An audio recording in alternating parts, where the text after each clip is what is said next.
Greetings and good day to our senior high school learners and to our social science enthusiasts. I am Sir Edward and welcome to another learning episode for UCSP class with Sir Edward. For this particular topic, we will continue our discussion for social institutions. For our previous discussions, we were able to discuss the following institutions: family, politics, and government. For this particular topic, we will focus on education as a social institution. This is lesson number 11 of UCSP, Understanding Culture, Society, and Politics.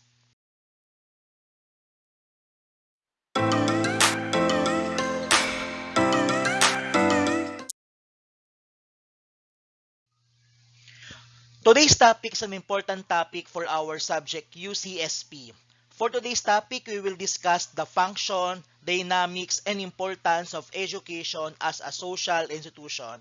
We cannot deny the fact that education is an important institution in our society. Before we start with our discussion, let us define first the meaning, nature, or concept of education. According to sociologist Anthony Mashonis, education refers to the concept of various ways in which a society transmits knowledge, including factual information and occupational skills, as well as cultural norms and values. Education, meaning, is an institution responsible for transmitting knowledge, at the same time providing training for our future occupation in our society, at the same time transmitting and promoting norms and values on a particular society. Now, the word education the word school comes from the Greek word skule, which means leisure. So therefore, on this particular etymological meaning of the word school, school should be a place not only for learning, but it should be a restful learning. Meaning, it is a place where a student or one person, for example, finds learning and leisure at the same time. Aristotle, a Greek philosopher, also perceived education as a system where man exercises his faculties to be a significant member of society. Therefore, Greek philosopher Aristotle believed that it is the duty of education to develop man as a significant and useful member of our society. Now, we have here some of the famous philosophers who define and give them their own perspective when it comes to education. We have Socrates. Socrates mentioned that the role of education is to help an individual improve his lot as an ultimate virtue, meaning it is the duty of the school or of education to develop the virtue or values of an individual. While John Dewey believed that education can be acquired through experiences and actual observation. It is indeed experience is considered as one of the best teachers in life. We learned by doing. Jean Piaget, a psychologist, viewed education as knowledge that can be acquired through interaction of one another, interaction of the faculties, and environmental experiences of an individual. Therefore, learning should be hands-on. It is also good to take note that education must continue. Like for example, online learning still continues despite the spread of pandemic. Now, before we discuss the functions of education, let's now trace the beginning of education. We focus first on the historical perspective or historical growth or basis of education. Let's start with the beginning of education on the early society. During the early society, the main goal of education is to teach students how to survive on their environment. Teaching is based on apprenticeship, and apprenticeship is based on their father and mother. Basically, the apprentice of a son or of a male student is their father, and of the female student is their mother, teaching them some of life skills that they need to survive on their society. Next is the Middle Ages. During the Middle Ages, they considered education should be viewed as a leisure. Children, unfortunately, is being exclusive for the children of the wealthy family. One of the prominent teachers during the Middle Ages in part of the Oriental, or for example on the Asian civilization, is Kung Fu Tse, also known as Confucius. On the Occidental or in the Western, we have Greek philosophers. Remember our discussion in world history, Greece is considered as the center of the Western civilization. So we have here three famous philosophers. We have Socrates, his student Plato, and Plato's student or disciple Aristotle. Science and philosophy were only given to upper class boys during the Middle Ages. During the Dark Ages, by the way, when we say Dark Ages is considered as a time wherein the Roman Empire met its downfall. And it is also during the Dark Ages wherein uh, barbarians ruled the western part, the Western Roman Empire, and the only stable institution during those time is considered as the church. Now, during the Dark Ages, the education was continued and kept only to the monks. Education during the Dark Ages was centered on the following subjects. We have Greek, Latin, and Hebrew language. Philosophy and Bible scriptures is considered as an essential part of curriculum during the Dark Ages. During the 12th and 13th Common Era, we have the Crusades. Crusade refers to the part of our history where the Christian kingdom or Christian nation states launch a series of military campaign to retrieve Jerusalem from to retrieve the holy city of Jerusalem from the Muslims. That is the concept of crusades. On the field of education, during the crusades, mathematics and medicine flourished under the leadership of the Arabs. On the 15th and 19th Common Era is we have the Age of Colonization. During the Age of Colonization, several European superpowers like Spain, Portugal, Netherlands, United Kingdom, or the Great Britain tend to colonize different countries. During the age of colonization, the imperial nations viewed indigenous culture as uncivilized and inferior. It is also in this time wherein virtual destruction of tribal culture happened. On this particular era on our history, new learnings happen because the colonizers tend to inject their own culture, their own knowledge and learning on the countries that they were colonized. Next is the industrial period, or what we call as the industrial revolution. During the industrial period, the need for the workforces to know how to read, write, and work accurately demands an increase or increases. Therefore, the development of 3 R's in education became a necessity.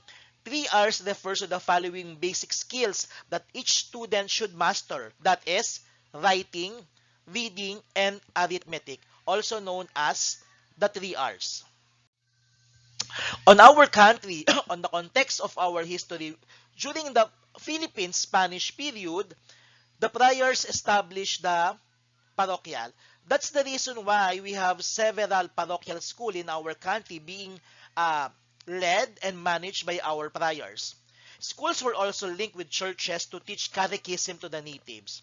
Instruction was also in the dialect. Education was managed, supervised, and controlled by the friars.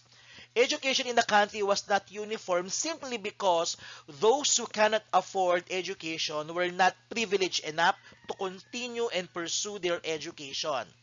The system of schooling was not hierarchical nor structured. Thus, there were no grade levels during the Spanish regime.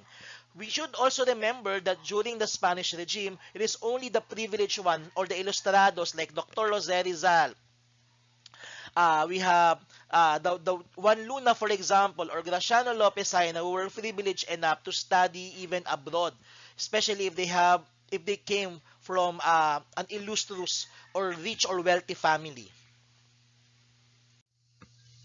During the Philippines-American period or Philippine-American period, the Americans used education as a vehicle for its program benevolent assimilation. American soldiers were the first teachers. They restored damaged schoolhouses, built new ones, and conduct classes. They also trained teachers, replaced soldiers. Filipinos warmly received their new teachers called the Thomasites. They're called Thomasites because they came from this USS Thomas ship, the name of the ship that carries these teachers called as Thomasites.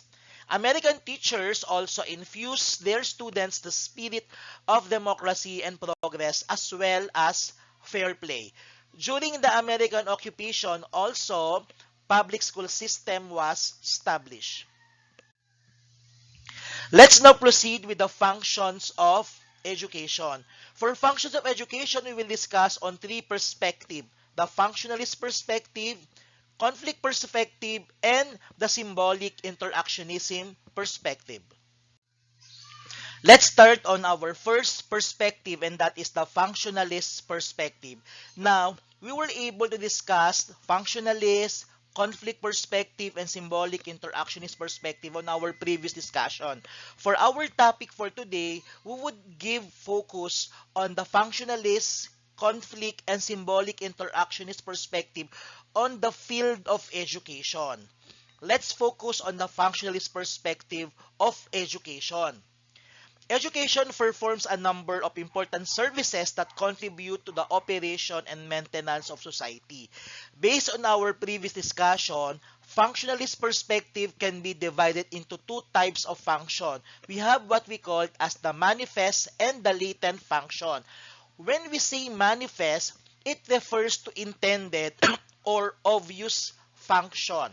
Example of the obvious, intended, or manifest function of education is to teach children how to get along. The main function also of education is it transmits knowledge and skills, and at the same time it helps cultural integration. We learn values, we learn the norms, we learn the customs and traditions because of education, because of schooling. Next is the latent function. When we say latent function, it refers to the unintentional uh, function of education. When we say unintentional, these are the consequences that people did not intend to accomplish, meaning it will just come by naturally. For example, what are the latent function of education? First, it establishes social relationship and network. Of course, when you study, it eventually follows that you would be able to establish network among people. This includes your friends, this includes your acquaintances. It also decreases job competition. For example, if you were able, for example, to earn your degree versus, for example, a person were not able to finish his or her degree, then it decreases job competition. On the point of view of the employer, he or she will choose the one who was able to graduate compared to the applicant who were not able to finish his or her degree. Therefore, education function to decrease job competition. We also have this concept called as the hidden curriculum. When we say hidden curriculum, it is consists of concepts informally and often unintentionally taught on our school system. For example of hidden curriculum are social expectations of gender, language, behavior, or morals. These are examples of hidden curriculum. These are the concepts, values, skills that were not intended to deliberately learn and taught by the student. They just come naturally based on the course of discussion, based on the course of the stay in the school.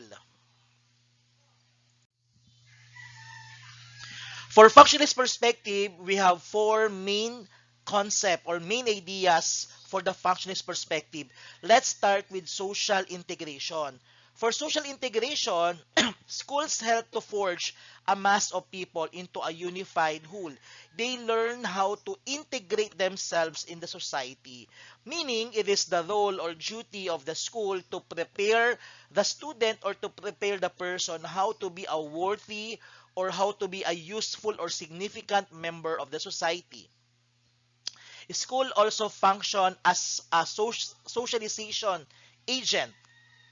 As society becomes more technologically complex and advanced, school plays a very important role in the socialization of our youth. Third is social placement. Formal education helps young people to assume culturally approved status and perform roles that contribute to the ongoing life in the society. And lastly, social and cultural innovation. Schools were able to transmit cultural values and norms. For example, is during the celebration of the Buwan ng Wika, during the celebration of the History Month, or for example during the conduct of the NSTP or the National Service Training Program, which aims to encourage students to do community service and researches. This is an example of school and cultural innovation. Basically, when we say functionalist perspective, we focus on the important function or duty of the school or education. Next perspective is the conflict perspective. Schools develop people's individual talents and skills but promote social inequalities based on sex, race, ethnicity, and social class. Under conflict perspective, we focuses on the inequalities that happens or that is being observed in school. Inequalities based on gender, based on race, based on socio-economic status of the students. Again, we have here the concept of hidden curriculum. When we say hidden curriculum, as what we have mentioned before, it refers to the other side of the school. It refers to the unintentional or unintended learning of skills and values that a student caught while inside the school, while undergoing his schooling. So say for example, schools have rules. For example, for dress code, different from boys or girls. You are also expected to be on time and respect the authority of your teacher. Therefore, you need to follow the existing status quo. You are also expected to conform the rules, and if you were not able to conform the rules, then you will encounter a problem and you might face a sanction. Under the hidden curriculum, it is considered as part also of conflict perspective because we learn to get along, we learn new ideas, new values unintentionally. And somehow, these new values that we learn somehow propagates inequality. And when we say there's an inequality, that is still part of what we call as conflict perspective. Again, under conflict perspective, there should be the concept of inequality. We also have testing and social inequalities. Children are taught in the context of American language and culture, and this is prevalent on our curriculum.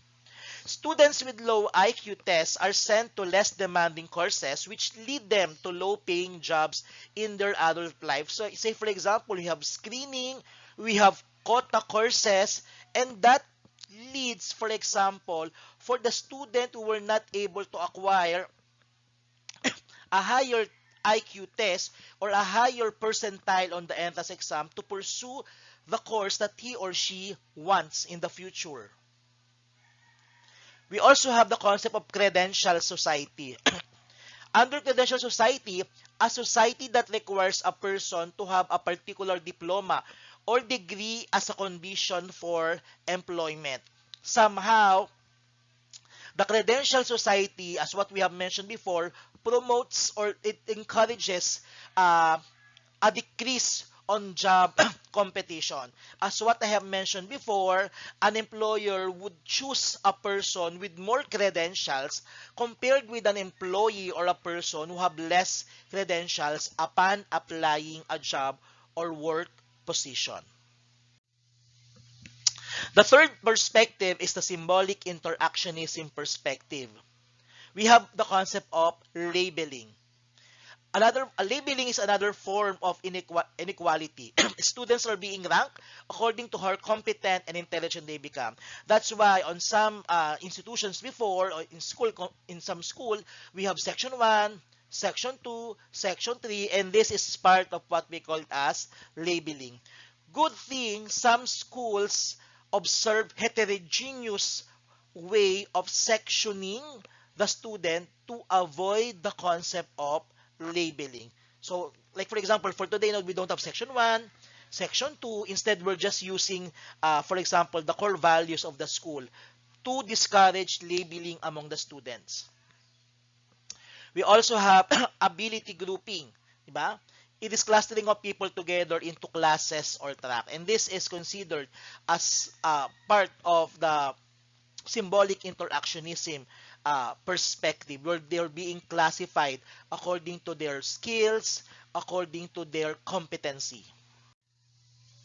So, what are the functions of education as a whole? First, it serves in fulfilling society's various needs.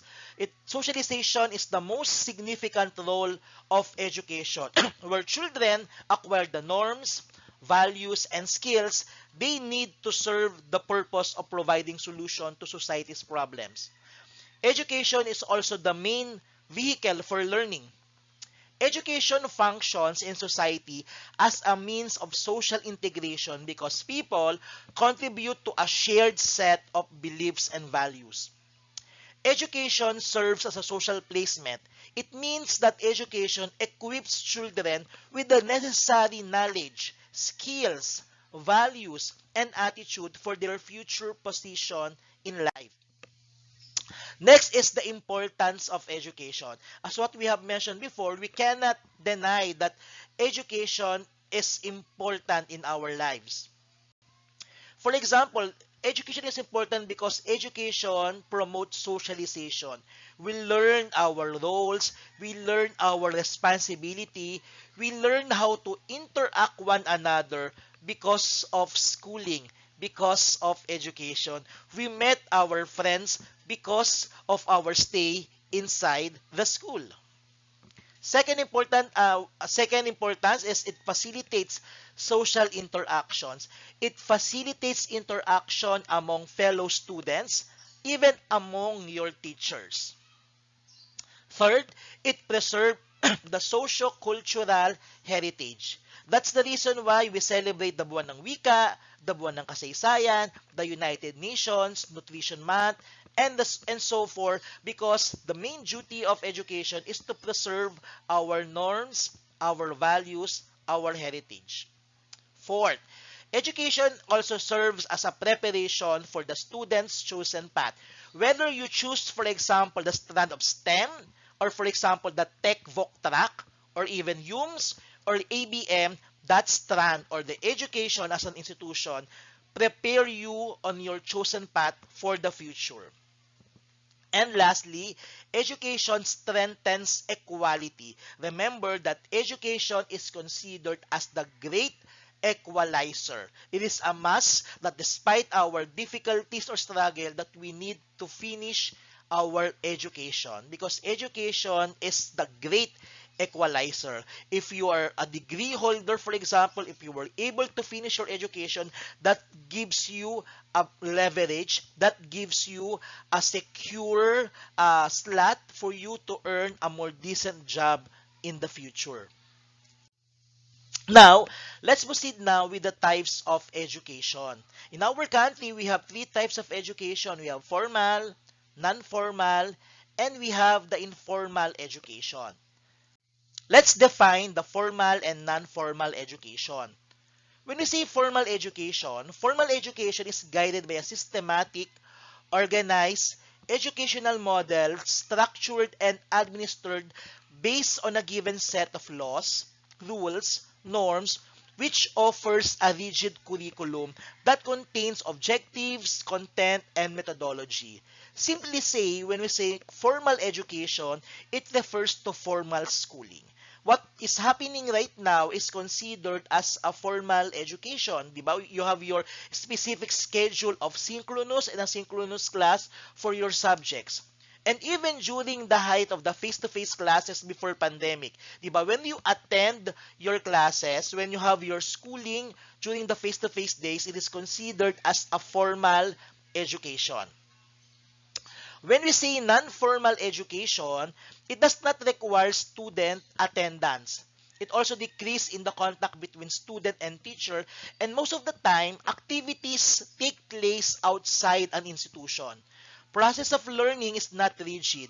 Therefore, the curriculum and methodology are flexible and are designed to adapt to the needs and interests of students. So for you to understand non-formal education usually it does not happen inside the four corners of school.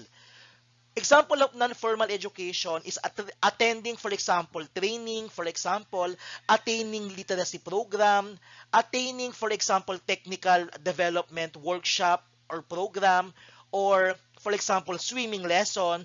It is considered as a non-formal education.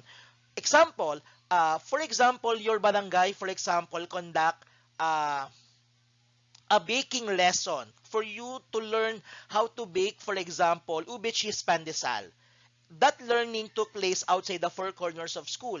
And since attendance is not that compulsory, that is considered as a non-formal education. And lastly is we have the informal education. Informal education refers to a lifelong learning process whereby each individual acquires attitudes, values, skills, and knowledge from the educational influences and resources in his or her own environment and from daily experience. Informal learning refers to learning that occurs away from a structured formal classroom environment. Informal learning comes in many forms, including viewing videos, self-study, reading articles, participating in forums and chat rooms, performance support, coaching sessions, and games. When we say informal session, as what mentioned here, it is considered as a lifelong process. For example, your mom taught you how to cook adobo, or your dad, for example, taught you how to fix a broken faucet. That is considered as an informal education. Another example, your friend taught you how to play Mobile Legend. That is again considered as an informal education. Now, going back to non-formal education, we have types of non-formal education. We have the distance learning. Distance learning refers to non-contiguous communication, which means that the teacher and learner are far and without reach. Therefore, we use the term distance. They're far from one another. We also have the open learning system. Open learning system refers to flexible and self-governing way to study the program of their choice when and where they wish and at a pace to suit their circumstances. Some institutions, like for example UP, offer open learning system. Again, when we say distance learning, best example of distance learning is what's happening right now, diba? We have uh, the online class that we have right now is considered as a distance learning. Even though we're far from one another, education continues. Another example of non-formal education is the alternative learning system in the Philippines, or the ALS. The goal of ALS is to give chances for the out-of-school youth to finish their school in their most convenient time. When one does not have or cannot access formal education, then this is considered as an alternate or substitute. That's why it's called ALS, Alternative Learning System. ALS includes both the non-formal and informal sources of knowledge. So we have here an image of a typical scenario on an ALS in our country. The main goals of ALS, or Alternative Learning System in the Philippines, are the following. First is to produce productive citizens of our country. Second is to develop self-actualization to the students to fulfill their dreams and ambitions in life. And number three, to strengthen the idea that human rights, that education is considered as a human rights. Therefore, education should continue. Education should be accessible to all regardless of your age, regardless of your socio-economic background. Now, what are the barriers to education? Now, we cannot deny the fact that here in our country, we have different hindrances or obstacles when it comes to education. First on the list is poverty. Still, di ba, many of our Filipinos lives below the poverty line, and poverty considers as a barrier to education. How can you afford, for example, to send your son or daughter to school when you don't even have a food on your table? So somehow on this particular part, poverty poses a big problem and challenge for education to continue. Second is gender inequality. Like for example, no, some girls were not able to continue their education because of some society or of some mentality that girls were prohibited to continue their education because there's still some old or traditional thinking that when you're a girl, it is your duty, your main or sole duty is to serve your family and to serve your husband, which is not. We should always remember that whether you're whatever gender you have, whatever gender orientation or gender identity you have the right for education. And third is suitable infrastructure. And this can be seen, for example, on the public school system. Lack of room, for example, lack of classrooms, facilities, textbook. And for example, right now, a decent internet connection. And it's considered as one of the problem on the online class that we have right now. Then again, uh, in order to address these barriers to education, there should be a strong partnership between the public and the private sector for us to address these particular barriers or hindrance to education. Next is we have the concept of education for all. So this is the last part of our discussion. Uh, it is a vision and a holistic program of reforms that aim at improving the quality of basic education for every Filipino starting by 2015. Under EFA, they believe that no children should be left behind. Under the EFA or the Education for All, the main goals or objectives is the universal coverage of out-of-school youth and adults in the provision of basic learning needs. So that's the reason why ALS was strengthened and intensified.